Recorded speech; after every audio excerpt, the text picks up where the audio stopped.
Son las 8:35 para analizar el ambiente político del país y la situación del gobierno cuando se cumple ya un aniversario, un año de su último periodo por parte del presidente de la República. Hemos invitado a la abogada Melania Carrión.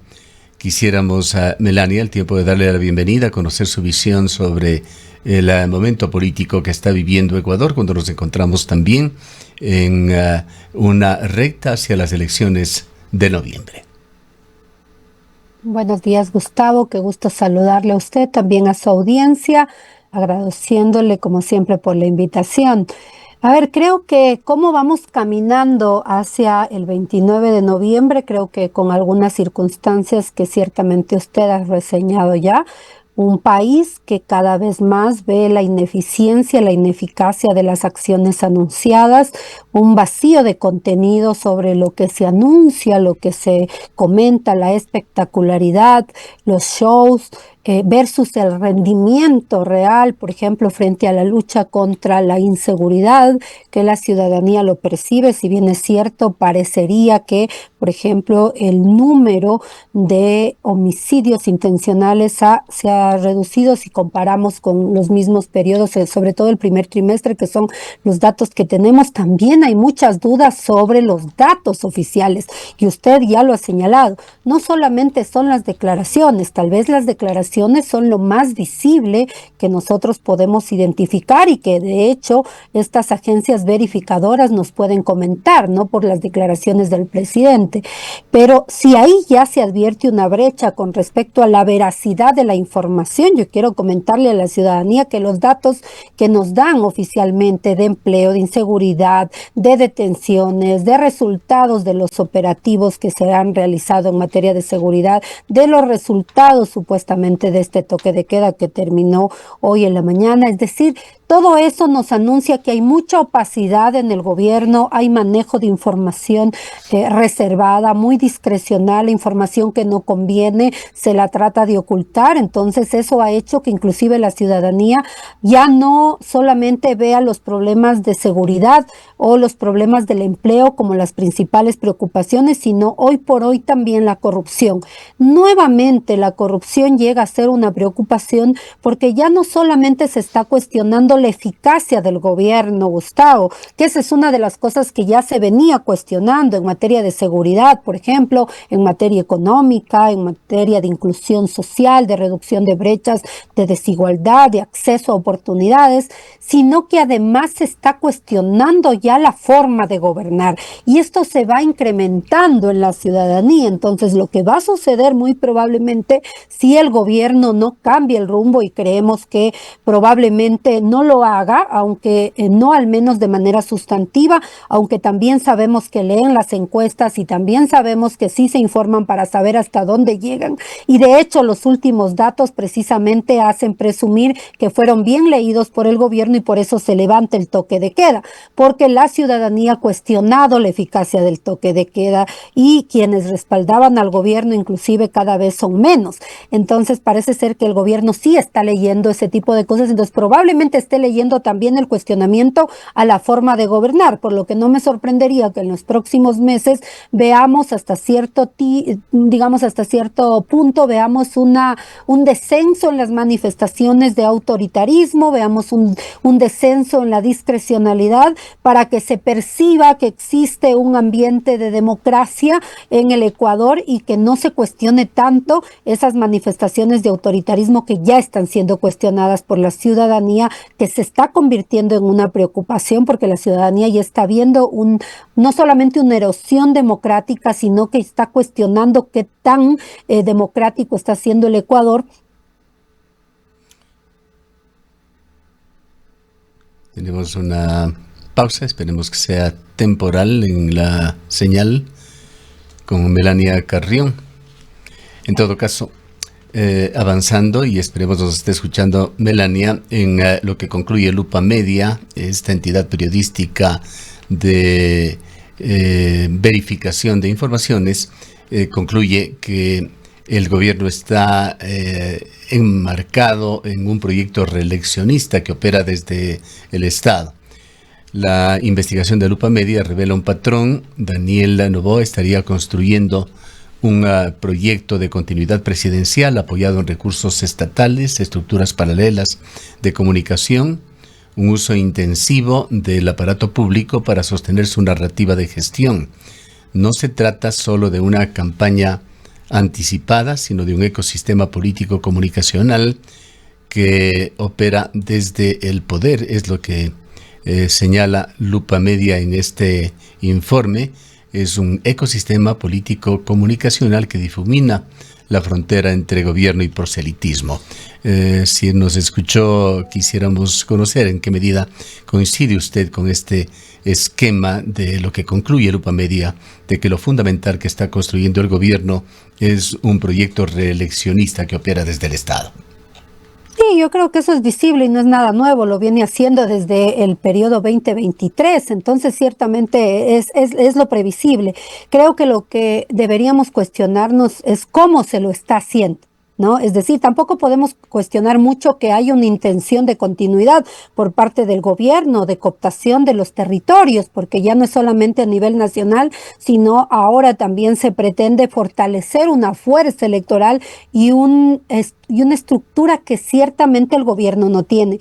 Y eso es lo que tenemos que leer en este momento. El gobierno ha tenido acceso al poder, ha tenido una maquinaria, así desde la administración pública, pero no ha construido una fuerza electoral estructurada, organizada, funcional.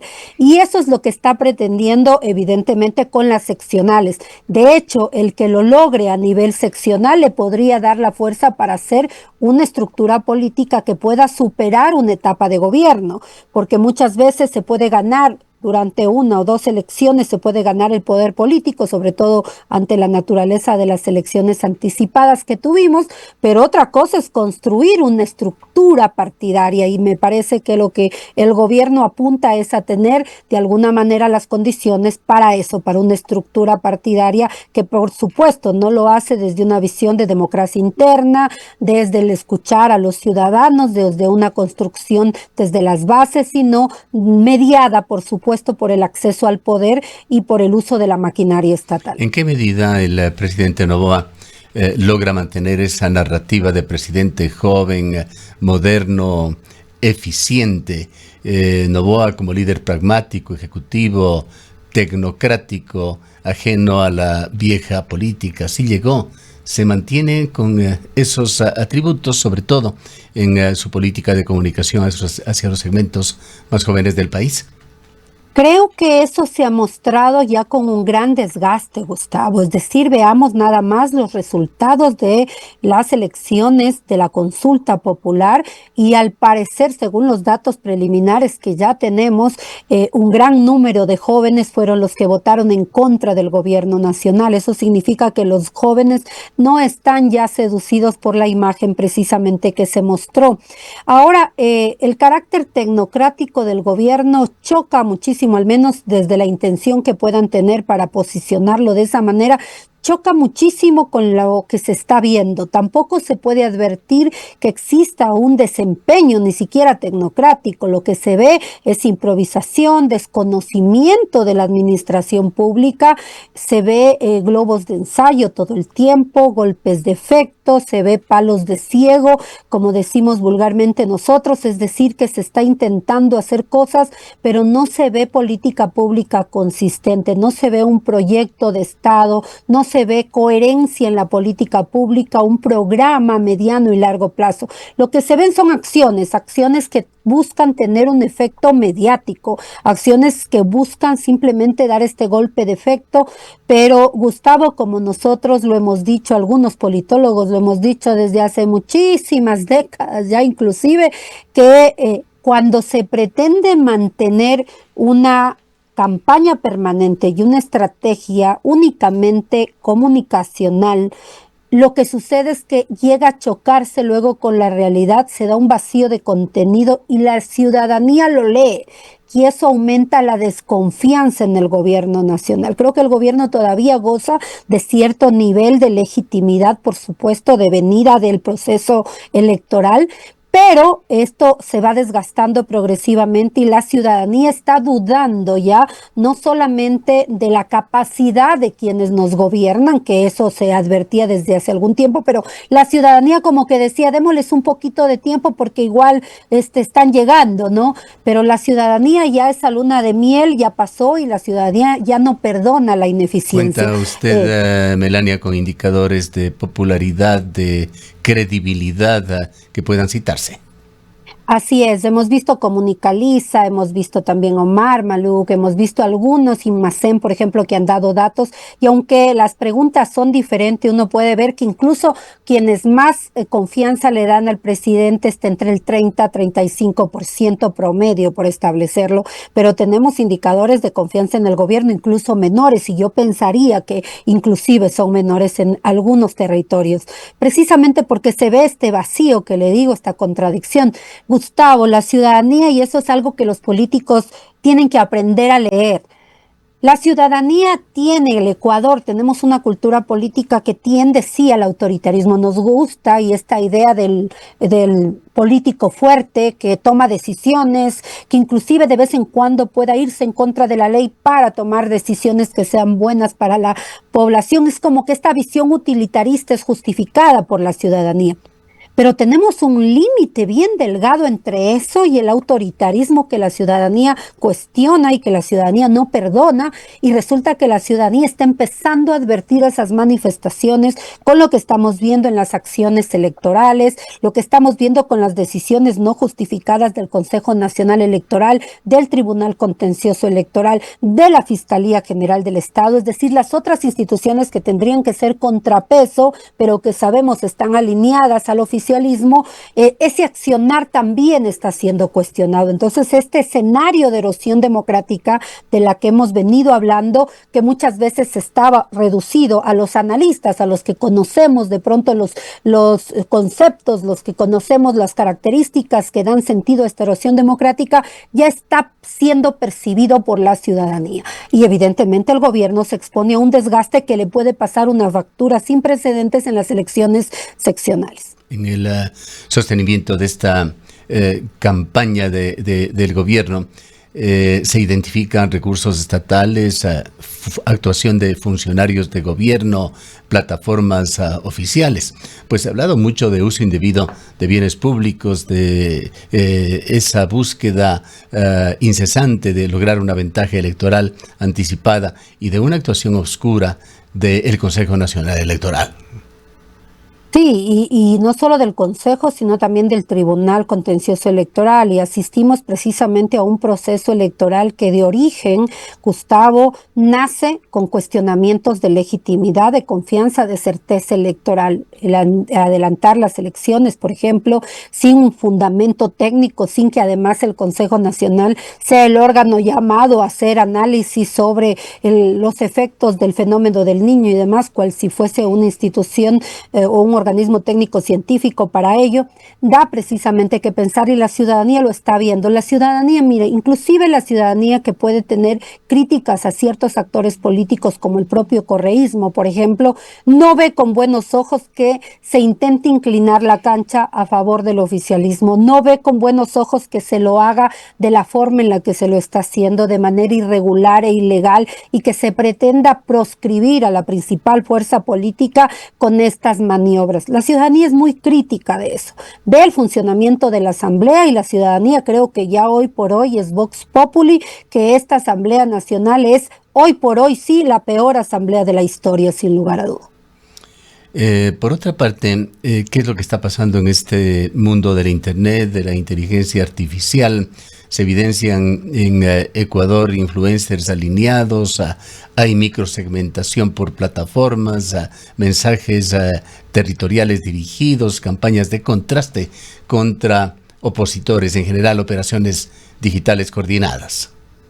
Sí, sí, y ahí, por ejemplo, es muy bueno que, por ejemplo, acá haya tomado algunas acciones. Ya los troll centers tendrán que hacer un triple esfuerzo para tener más cuentas, por ejemplo, porque ya no podrán fácilmente publicar.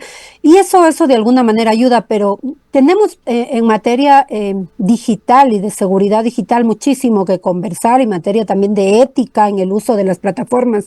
Gustavo, en general, yo vengo hablando desde hace algunos años, Gustavo, de que el problema que tiene el Ecuador no es solamente un problema de la calidad de políticos que tenemos, es un problema fundamentalmente de ética pública, y no pasa solamente por quienes administran la cosa pública, sino también por los valores que los ciudadanos y las ciudadanas defendemos, o los que estamos dispuestos también inclusive a tolerar en determinados momentos. Y lo que yo veo es un vaciamiento de algunos elementos fundamentales de la ética pública, donde hemos venido naturalizando ciertas prácticas también. Y creo que, por ejemplo, lo que estamos viendo en las plataformas es nada más que la exacerbación de ese tipo de conductas, ¿no? Porque al final del día, usted mejor que nadie lo conoce, lo que se vende y se consume evidentemente va, si genera réditos, va a ser profundizado. Y eso es lo que está sucediendo con estas plataformas. Hay gente que consume, aunque hemos visto también límites a esas estrategias. Ve usted el caso de la Posta, ¿no? Se pensó que la Posta iba a seguir siendo ese espacio que era en su momento, y resulta que compraron hasta ahora de manera injustificada. No sabemos cómo se dio ese negocio, de manera opaca, de manera no transparente. No vemos a la fiscalía ni allanando ni investigando, y vemos algunas manifestaciones de otros medios similares. En consecuencia, sí da muchísimo que pensar. Ahora inclusive tenemos filtración de datos, porque ni siquiera nuestros datos están protegidos. Entonces hay amenazas no solamente del crimen organizado, sino también a la seguridad digital de los ecuatorianos y las ecuatorianas.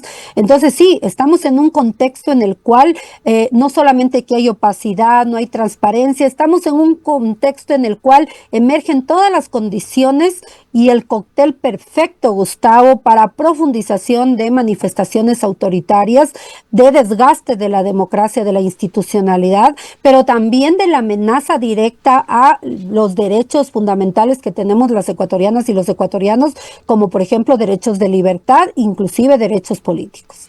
Usted se ha referido también a las políticas comunicacionales, sobre todo relacionadas con la seguridad, que el gobierno lo mantiene como un eje transversal en el país. Paco Moncayo, un distinguido militar, estuvo esta mañana en este noticiario y fue muy crítico de esta narrativa de seguridad que no utiliza índices, que no utiliza indicadores. Se basa en informes generales de toques de queda, operativos, un lenguaje bélico que utiliza permanentemente el ministro Reinberg, más como un pilar emocional de la campaña de continuidad.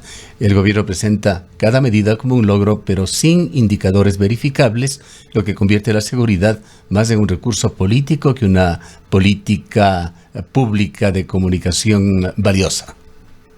Yo estoy completamente de acuerdo con lo que ha señalado el general Paco Moncayo. De hecho, es una de las cosas que hemos venido cuestionando. La forma de enfrentar las amenazas en materia de seguridad integral, que son múltiples las amenazas, debe ser en consonancia precisamente con esos niveles de las amenazas. El riesgo que existe en el Ecuador en materia de seguridad no solamente ya es un riesgo anticipado, no es que podemos decir, ay, es que vamos a tener situaciones, tenemos una situación de materialización constante del crimen organizado, siguen existiendo las extorsiones, todas las medidas que se han tomado en materia, por ejemplo, de reformas legales no han sido las necesarias y las suficientes, porque no pasa por eso, y ya lo hemos dicho, no se trata solamente de incrementar penas, no se trata de cambiar la ley. Hoy por hoy lo que tenemos que hacer es pensar en una política pública de manera integral, y lamentablemente lo que tenemos en materia de seguridad son acciones, y pueden ser muy valiosas y muy buenas las intenciones, Gustavo. Yo tampoco voy a desvalorizar completamente todo lo que puedan hacer todos los funcionarios. Tenemos funcionarios en el Estado que por supuesto no son funcionarios que recién se vinculan al Estado, sino que han venido trabajando durante muchísimos años,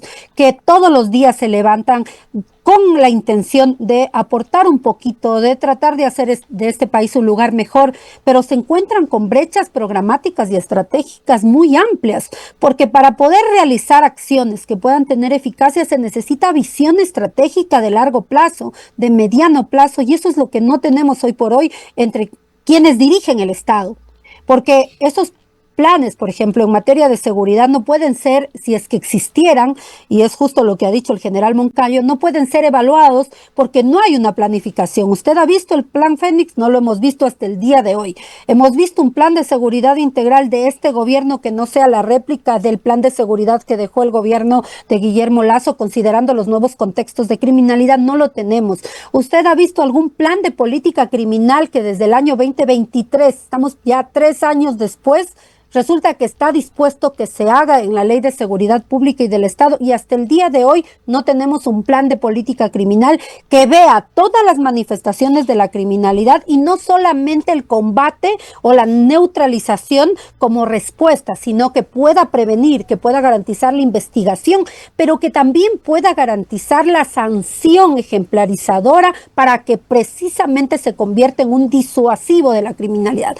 No tenemos una visión de política integral de seguridad y en consecuencia estamos frente a un escenario de acciones, de espectacularidad, de qué podemos comunicar. Entonces, mire, en comunicación política yo siempre digo que a menudo pasa esto, y esto suele suceder, Gustavo, le comento.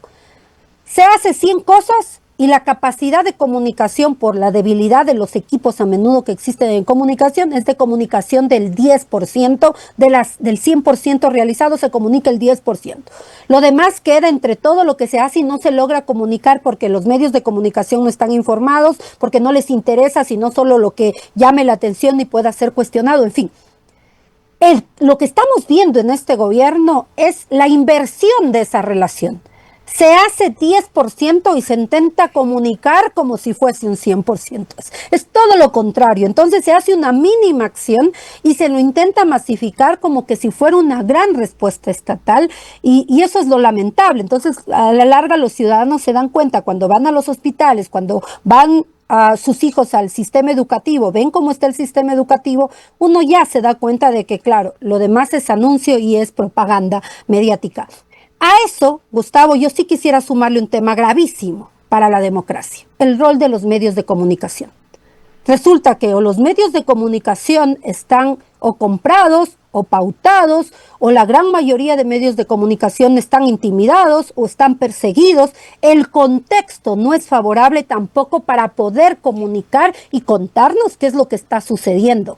Es más, a nivel territorial, por ejemplo, hemos visto como medios de comunicación en general han ido cerrando, ya no hacen la reportería porque hay mucho miedo también de hacer cobertura en temas del oficialismo. Entonces tampoco nos están contando todo lo que está sucediendo en los territorios. Y eso es un tema muy fuerte para la democracia y muy grave. Extremadamente delicado, pues genera un debilitamiento del debate público, que además es resultado de varias dinámicas simultáneas. Entre estas, usted señala, critica y con razón el accionar de los medios de comunicación en términos generales, pero hay también una saturación comunicacional desde el poder, una falta de datos verificables que hemos tratado ya en forma previa, así como ese fenómeno de hoy en día, esa fragmentación del ecosistema informativo.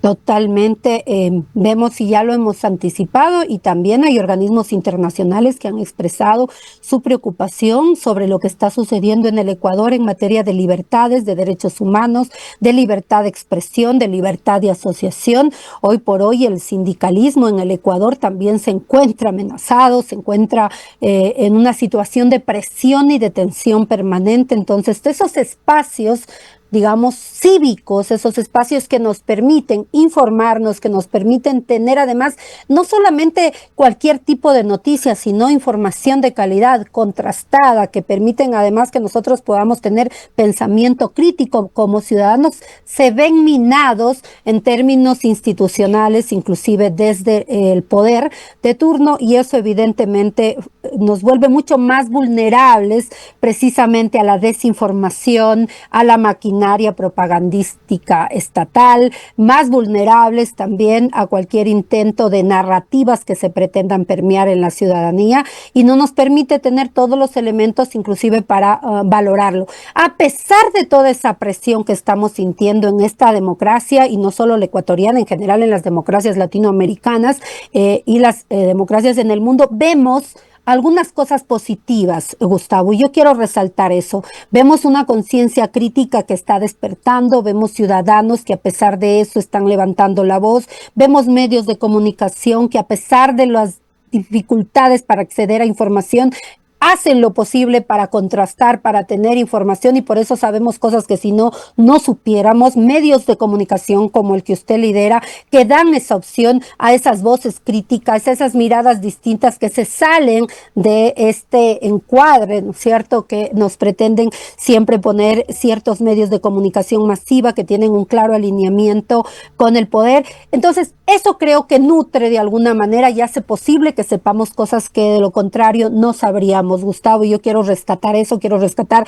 que tenemos también organizaciones de la sociedad civil que han decidido no callar, que han decidido levantar la voz a pesar del complejo ambiente democrático que vivimos. Así es.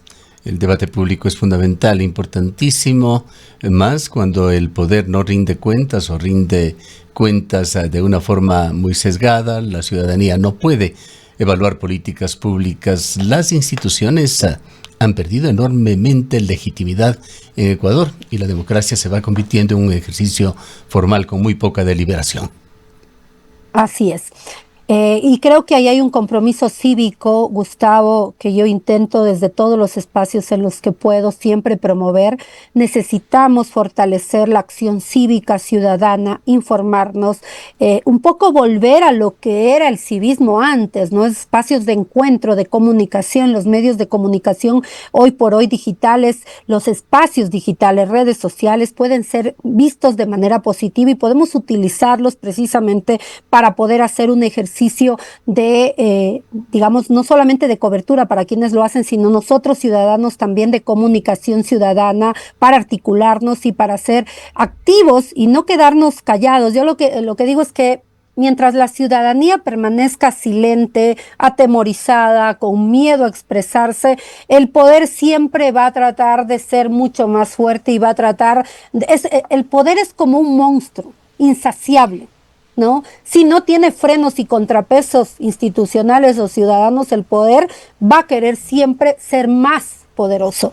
Y hasta esta canción, ¿no? Si le damos más poder al poder, ya sabemos lo que va a suceder. Entonces, el poder por naturaleza busca eso. Lo que necesitamos precisamente para evitar esa discrecionalidad, el desbordamiento, el autoritarismo, lo que necesitamos son frenos y contrapesos. Si las instituciones llamadas a hacerlo no lo están haciendo, tenemos que hacerlo los ciudadanos, tenemos que hacerlo los colectivos, las colectivas, las organizaciones de la sociedad civil. Estamos llamados a hacerlo. Bien, le agradecemos mucho por su presencia. Muchísimas gracias a usted, Gustavo. Como siempre, un saludo cordial. Declaraciones de la abogada Melania Carrión, abogada, analista política. Son las 9:03 minutos.